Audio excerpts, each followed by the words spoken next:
So we'll be in number 16, so we're going to be in a very random, but I consider random, but we're going to be talking about Korah, and Dathan, and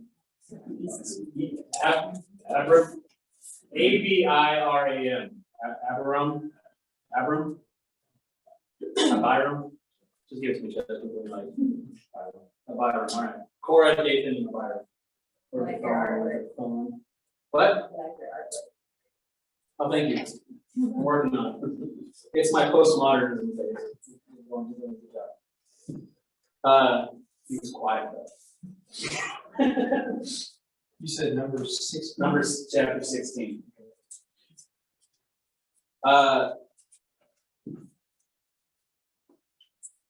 So if somebody wants to read this, we'll start on the first 2 verses here. Korah, son of Ishar, the son of Kohath, the son of Levi, and certain Reubenites, Dathan and Abiram, sons of Eliab, and On, son of Heleth, became insolent and rose up against Moses. With them were 250 Israelite men, well-known community leaders, who had been appointed members of the council. So let's set the stage here real quick. So we're post-Exodus, obviously, because we're numbers. And I think we all fall into a trap, at least I fall into the trap, I'll speak for myself, but I fall into the trap of looking down on people in the Old Testament, like how dumb could they be? I have to remember that they're just people and I'm just a person, and I am just as culpable of doing the same things that they are.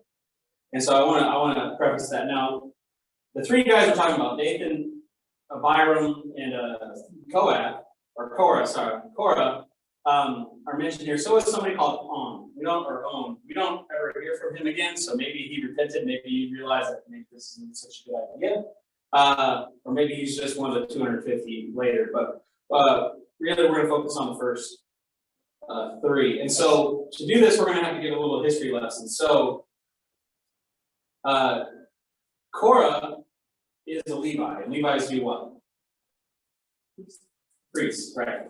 And within that, apparently, there are subsects of what they can do. So Aaron is the special one, but Korah is like Aaron and Moses' cousin. If that makes sense. So we have a little bit of a family problem going. This is not just one of the other tribes. This is Moses' own tribe rising up against him. And then we also have the Reubens, which is, does anybody remember who Reuben was? Of the 12, where was Reuben? He was first. He was the first son. So that makes him what? Special? And the Jewish tradition makes him special, except for if somebody wants to read Genesis 49, verses 3 and 4. He done messed up. So he does not, because usually in the Jewish tradition, the oldest son gets double portion of the inheritance, which means Reuben should be in a place of honor. But he is not. And why is that? Chess, did you go? 49, 3, 4. Yes.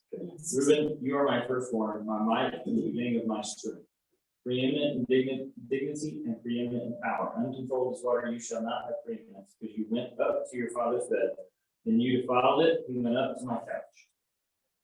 So he slept with his father's concubine.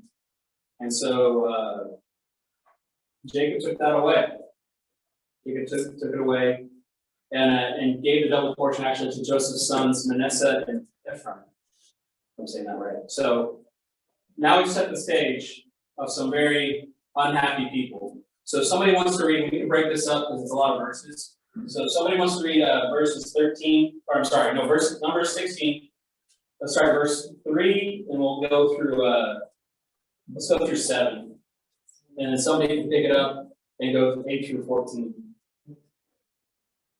I'll get that first one. They came as a group to oppose Moses and Aaron and said to them, "You have gone too far. The whole community is holy, every one of them, and the Lord is with them. Why then do you set yourselves above the Lord's assembly?" When Moses heard this, he fell face down. Then he said to Korah and all of his followers, "In the morning the Lord will show who belongs to him and who is holy, and he will have that person come near him. The man he chooses, he will cause to come near. You, Korah, and all your followers are to do this. Take censers, and tomorrow put burning coals and incense in them before the Lord. The man the Lord chooses will be the one who is holy. You Levites have gone too far. And Moses said to Korah, hear now, you sons of Levi, it is not enough for you that the God of Israel has separated you from the rest of the congregation of Israel to bring you near to himself, to do the service of the tabernacle of the Lord and stand before the congregation and minister to him. And that he has brought you near, Korah, and all your brothers, sons of Levi, with you. And are you seeking priesthood also? Therefore, you and all your company are gathered together against the Lord. But as for Aaron, who is he that you grumble against him? Then Moses sent a summons to Dathan and Abiram, the sons of Eliab, and they said, we will not come up. Is it not enough that you have brought us up out of the land flowing with milk and honey to have us die in the wilderness? But you would also lord it over us. Indeed, you have not brought us into a land flowing with milk and honey, nor have you given us an inheritance of fields and vineyards. Would you put out the eyes of those men? We will not come up. Okay, so what charges do we have brought against Moses and Aaron? There's they mentioned there's a couple in the first part, and then there's a couple in the second part, really long in the second part. In the latter.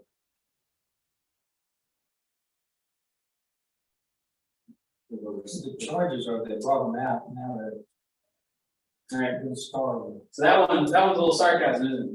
They brought them from a land of milk and honey into the wilderness. A little passive aggressive. And I guess slavery is better than whatever they Yeah, did. well, that's broken out of slavery. Right? How many years is this after they have left Egypt? Not, let's say not many. Okay. We're not even, because remember, Moses dies in the wilderness with the generation after they go and they get scared. Yeah. So they're still wandering around. So that's still the generation. Yeah, these are the people that should remember what slavery is like.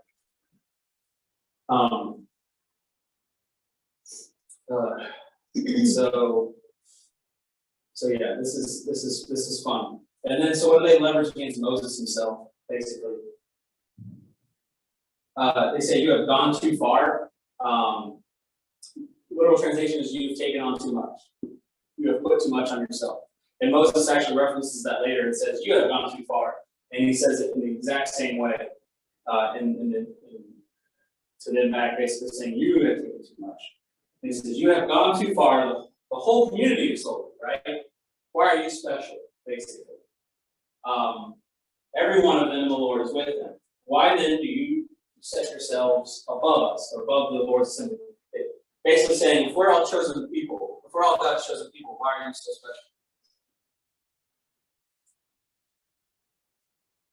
Does that seem, can we understand that logic?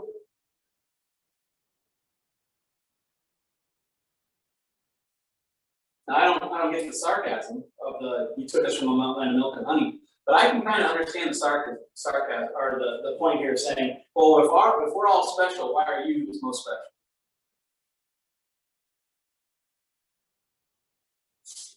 Well, I think they forgot that he's the one that freed them from slavery. He's the one that dealt with Pharaoh. He did some special things, didn't he? I mean, he put on the big boy pants and decided to go in front of somebody that could kill him, right? Yeah. Multiple times. And God used him to part the Red Sea. I mean, Again, God chosen, but they seem to have forgotten. Yeah. I think I understand the logic of why they would say that, but at the same time, it just sounds crazy after everything that they've been through that they would question that. I mean, I guess it just is a demonstration of the short memory of humans. Not just that, I wonder if we start believing in our, I don't want to say self-esteem is bad, but if we start thinking that, given the same circumstances, we could do the same thing. Does that make sense? That I wonder if I see Moses being treated special, like, oh, well, all I did was hold the staff up, God did everything else. Why couldn't I just hold my staff up and God did all? Really? And that's where I kind of see this. And I can see where they would fall in this logic trap of saying, thereby by certain, like, that could be anybody, you're not any more special than the rest of us, because all you did was literally hold your hands up. In fact, Moses even holds his hand up long in the air, and then they get other people to help him hold his hands up in the air. So it doesn't drop. So he's not even holding his hands up in the air by himself. He's got other people helping him hold his hands in the air. I'm not saying that they're right. Obviously, they're not. I'm just saying I can understand why these people would start believing this. Because we're talking about 3 men here, but they're also, we're going to encapsulate 250 other people. Right? It's not just 3 guys, it's 250 people that are going to have a really good day. Sorry, he took a deep breath like my dad does. So I wonder if these people were really privy to conversations that Moses had. I don't think it was privy with Moses had conversations with God. And you know, sometimes we have judgments that we make based on what we see, not what we think we know. Mm-hmm. We don't know everything. I think these people didn't understand that there was a relationship that Moses had with God that went beyond what they saw. Right. And this is sort of hard. They didn't have Facebook or social media. You could tweet out that conversation with God. Take a selfie to get all the answers. Take a selfie with God. So you can sort of see, well, he just thinks he's bigger than, Right. He's wearing, you can't fill the shoes that he stepped into, because we know sort of a history of his family. Right. Anyway. No, it's correct. So that's another lesson is, be careful what you hear from other people, right? I think we talked about discernment in the first service. And what did he say discernment was? He said it was wisdom and Discernment. Wisdom didn't have experience in it. I mean, he defined his Discernment was wisdom plus. I meant to write it down and I forgot to write it down because it was good thing. You're all artists. We have 3 children. Yeah, I know. That was it, I had your children. But it was, I think it was wisdom with experience. I think it was wisdom with coupled with experience. Another thing that they're charging them with is, since they're all Levites, that they all should be special and not, but the Aaron's line is to be even more special. So they, the line of, what was it, Korah, what was his guy's name? Kohath, the line of Kohath, they still got to bring special, they were still set apart from even other Levites, but they got to bring, they got to handle certain objects of worship that the other tribes couldn't handle, but they weren't from Aaron's line. If you look at the Psalms, they were the singers too. Right. So they are special within the line of Levites, but they're not special enough. What I can't understand is you've been through the plagues. Right? Okay? I mean, think of the impact that has on everybody. And then you got the angel of death passing over and the Yeah. firstborn died. And then we're free, and then we go through the Red Sea. And I mean, how can you question? I'm against this Korah guy. How can you question after that is not something that this is real. He has lived through this. How can you question? I feel like the Israelites live out the what have you done for me lately? I think Jeremy's right. He said, exactly. We have a short memory. And we forget quickly what's been done for us. And they're tired and I guess they're eating manna and they're tired of that. I think there's a hint to this too. It's like in verse 2, it says men of renown. I don't know what. I don't know how they got that. I don't know how they established that council. But that is a reference, a direct reference to Genesis chapter 6, which is the Nephilim, and they went down and married the daughters of. Oh, okay. Weird story, but the heroes. Yeah, and then it's also a direct reference to the Tower of Babel. So let's make a name for ourselves. It's this. These guys are out looking for. It's the idea of they are looking forward to make themselves a name. They want to be issues. Their ambition. Yeah.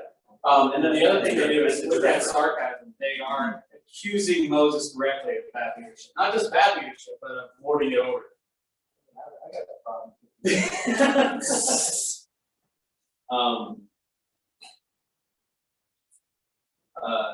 What do you see from the charges that were levied directly at Aaron? I think those are kind of interesting because, I mean, they are already special. Why level more charges at Aaron for being more special for ego? What? Ego. Ego? Well, Aaron was supposed to be the spokesperson, so he may have been the one that's did the speaking. Mm-hmm.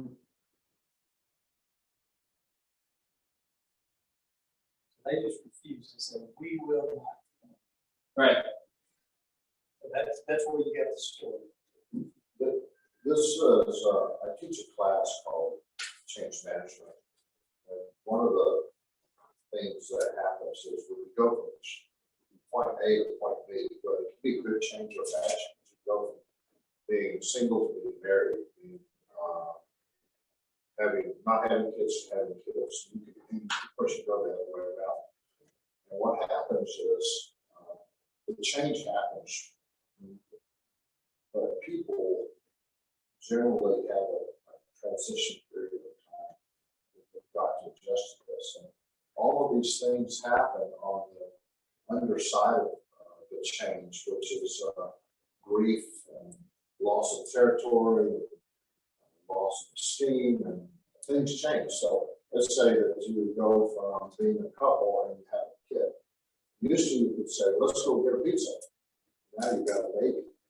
Wait a minute. You can't just go.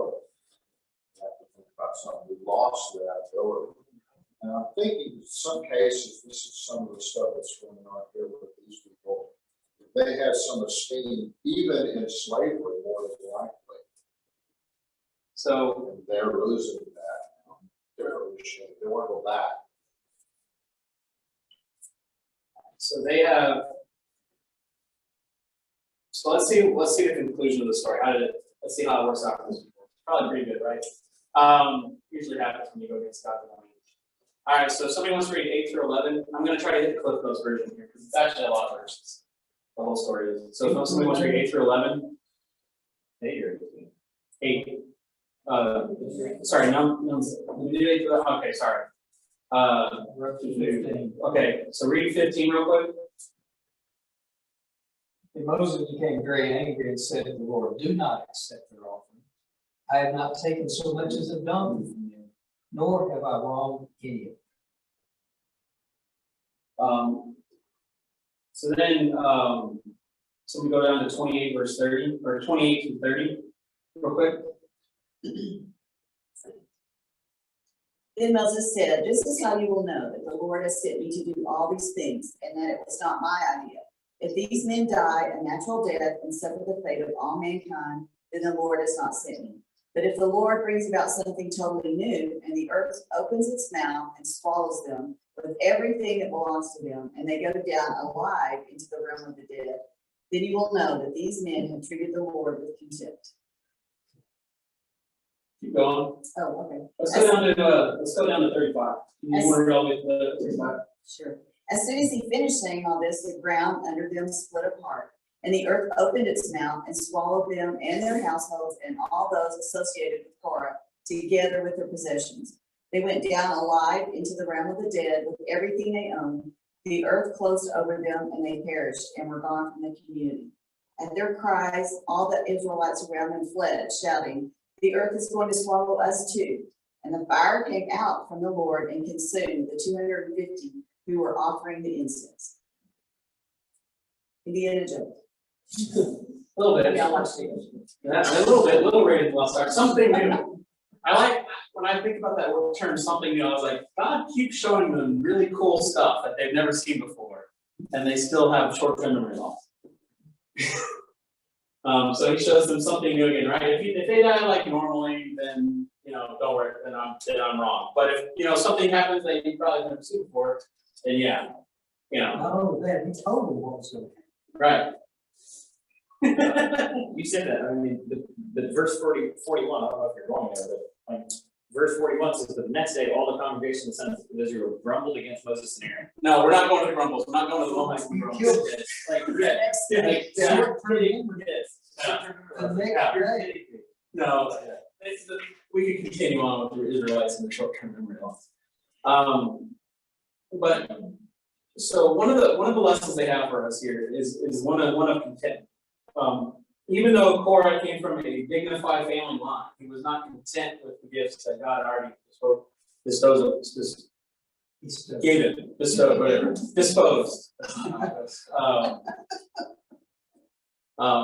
And we see that in the church today is people looking at other people, and I mean, there's the whole spiritual gifts conversation, right? About, you're not the same as this guy is, but we're all working in the same body, correct?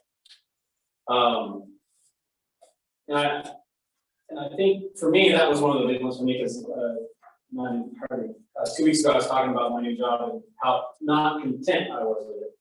And studying this lesson really hit me hard about, God has always put the people, if you're working, we're all working towards God's will, so God has you where He wants you at the appointed time, right? And so for me, the lesson, again, I'm talking to myself, which was, instead of trying to be overly ambitious, which is what I usually am, and worrying about, whether things are coming back in your timeline or not, instead, for me, it was be quiet and try to figure out what I'm supposed to learn here right now. So be content with where you are, and be satisfied where God has placed you, because He's placed you there for a reason. I always give the example of when I started moving around, I didn't figure out why I was there until after I was there. And so be content knowing full well that you are where you're supposed to be. Another one is, what do we know about Moses and this argument against Moses? Why was it stupid?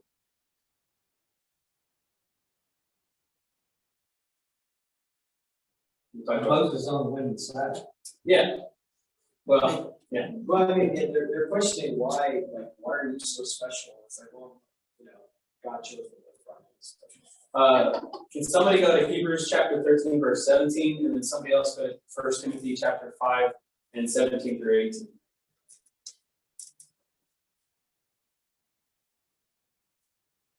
And I don't know, do we put this in here because of, I don't know, what we're currently going through? I don't know. He did? Thank you. I mean, that the thing that keeps going in Because my head. this isn't just talking about, Israelites, American. I'm not even talking about America in general. I'm talking about just the church. We are going through some leadership changes in the church right now, in this church. And I'm wondering, I'm wondering if we can put this in here for that reason. So if who's ever got Hebrews chapter 13, verse 17? I mean, I can read it. All right, I'll do Hebrews. It says, obey your leaders and submit to them, for they are keeping watch over your souls, as those who will have to give an account. But let them do this with joy and not with groaning, for that would be of no advantage to you. And who's ever wants to, you guys can fight it out over 1 Timothy if somebody. The elders who direct the affairs of the church well are worthy of double honor, especially those whose work is preaching and teaching. The scripture says, do not muzzle an ox while it's treading out the grain, and the worker deserves his wages.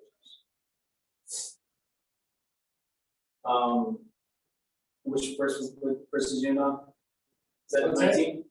That was through 18. Yeah, give me 19. Do not entertain an accusation against an elder unless it's brought up 2 or 3 witnesses. Right. So God is expecting us to honor not just leaders. And to me, it says, yes, our elders are chosen by man, but that doesn't mean that their directives don't come from God. Making sense? Just because somebody is chosen by man doesn't mean that their mission is any less important than somebody like Moses. And God expects us to honor our leaders in the faith. And we're always going to do. There's one elder at my old church that I just couldn't stand the sight of, and it's mostly because he was just a contrarian. You know what I mean? It's just whatever, he didn't have a pop culture bone in his body. And so if you did anything about like Star Wars or Marvel or anything like that, he would basically just talk down to you, like you were just some nerd. And I was like, I'm sorry, Mr. Doctor, whatever, I'm not a doctor, I'm a nerd. Like, I talk about what I know, I'm sorry. And so, but at the same time, you still have to treat him, I still treated him with respect because of his position, you know? And so that's one of the, what does it also say? In 1 Corinthians 15:33. I figured Lloyd knew this one by heart, actually. Well, I see it, but I'm not really good. It's a dad saying. Do not be misled by company corrupts good character. Bad company corrupts good character. How many dads said that? Am I the only dad? I mean, last week was grandma sayings, this week was dad sayings. Last week was the idle hands of the devil's plaything. This week is back. What does that mean in this lesson? What can we take away from this lesson and that? Associate with good people. There's 250 people who are hanging around the wrong. Right? Again, it's big discernment, right? Discern who you follow. Make sure you're following the right person. We can look at a billion leaders in the world being bad and still question why people follow them in the first place, right? Even these 250 people, I mean, they didn't get off scot-free, did they? They didn't get to say the fish rots from the head down. What was it, food travels up? What? Food. It's one of those, that's what I always hear. I always hear, especially when talking stuff like Mark Rager, stuff like that, he was like, dude, he knows like fish rots from the head down. Be careful who you follow. My job was to catch people like that. So I know a lot about that whole. I'll explain to you. It's very smart, very illegal, very smart. Be careful who you follow, right? We always put this onus, I think, in especially, at least for me, in church, about talking about leaders and blah, blah, blah. We never, ever, ever put the blame on people who follow, right? We never, ever talk about, oh, it's, be careful of the false prophets, the single person that come in, right? But what if people follow them? It could be us. How do you discern a good leader from a bad? Because we're all good at talking ourselves into a corner. We're all good at just making things seem good to us. If you look at their actions, this isn't necessarily detail. Mm-hmm. I mean, you say one thing, but you do something else, it's probably not who you want to follow. Or when times get tough, I think it's got those good leaders in times of time. Right. Tying into the discerning the fruits that they produce to the principles coming out. Who they're following. Who they're following. That's a good one.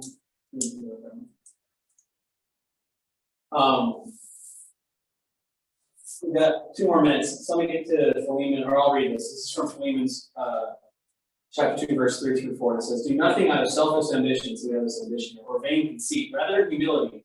Value others above yourself. Do not looking out for your own interests, but each of you to the interests of others. This rebellion probably made it sound good to themselves, right? They probably thought they were looking out for God's people, right? They probably thought we had an upstart tribe or upstart branch over here, branch of the family, and we need to, it's also the last grass gets cut here. We need to make sure that they understand that they're not any more special than us, right? For the application does, there's multiple examples in the Bible. In the heroes of faith, okay, in the holy, okay, whenever they approached God first, before they had an action, it was blessed. But whenever they acted before you're going to strike the rock, Yep. Who was that? Who did that? okay, Yeah, So he struck the rock without seeking God. And there's punishment for it, right? So our lesson is that we don't just include God and then you start there. Right. If you will start with approaching the throne, then I believe that your actions, your thoughts, everything will mirror the direction God would have you go. Also, I found this interesting that Numbers 26 talks about Korah, sons of Korah, however, did not die. In other words, his family line lives on. And apparently his children did right. See, and that's another, I was wondering if maybe he did it and his kids weren't part of that 250. Does that make sense? Apparently not. And then, and if you go not very long further in there, it's Nadab and Abiram, who are Aaron's children, died because of unauthorized fire. Right. And so there's an aspect of maybe Korah raised his children right, but then he turned his back, whereas Aaron may have done his priestly duty and neglected his children. I mean, we don't. That's what we see about either one of Eli a those. few weeks ago. And that's how I think about Eli. Like Eli did a terrible job of Samuel too, actually. That's when they want Samuel's kids. That's when the king comes because they said, Samuel, we love you. Your sons are terrible. But Dathan says, we know you've done right with your kids, but your kids have rebelled. Regardless, yeah. They've not listened. So I think it's interesting, but it's also, I think it's important to also understand that God also has grace and forgiveness also. Yeah, it says he visits the sins upon, the children, but it's not always. Exactly. And luckily, I feel like these days one bad decision probably won't be turned into a. But sinkholes exist, so you know. One more. Good job. There's a lot of